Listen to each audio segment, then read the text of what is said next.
On est souvent dans une argumentation théorique lorsqu'on pense à une campagne. On se base sur des données de recherche qui, elles, sont souvent quantitatives. Il va y avoir une rationalisation et entre chercheurs, entre praticiens de la santé publique, entre spécialistes de la santé, on ne va pas se parler de comment je me sens par rapport à. Mais à force d'avoir ce discours rationnel-là, parfois on peut perdre de vue comment la population en général, elle, entend nos messages et reçoit nos messages. Donc la capacité de se brancher un peu sur la composante émotive, qui souvent est très très forte, c'est une des forces du recours à la recherche, je pense. On a besoin de compléter.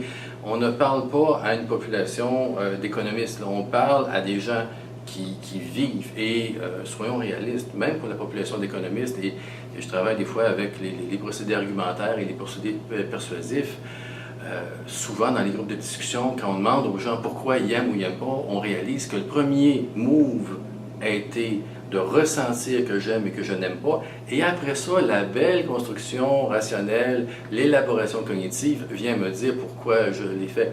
Et une des difficultés qu'on a en recherche, entre autres, c'est d'aller au-delà du discours que je veux bien vous dire et d'être capable d'entendre vraiment ce que je ressens ou ce que me dit votre message. Et ça, c'est pas évident.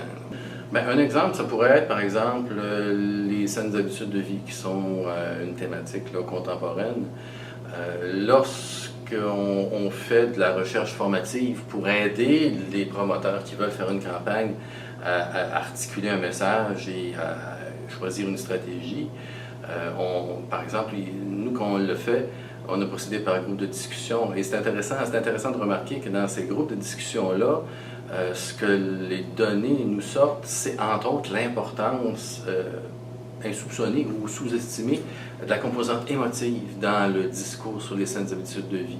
Par exemple, lorsqu'on parle d'obésité, de surcharge de poids, on a très très vite entendu les participants qui parlaient d'eux-mêmes, qui avaient des réactions émotives.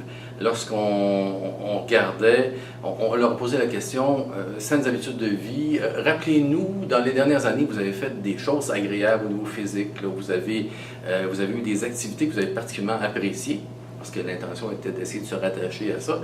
On leur disait, décrivez-nous c'est quoi, et les descriptifs ont tous été des descriptifs au niveau sensoriel, au niveau émotif.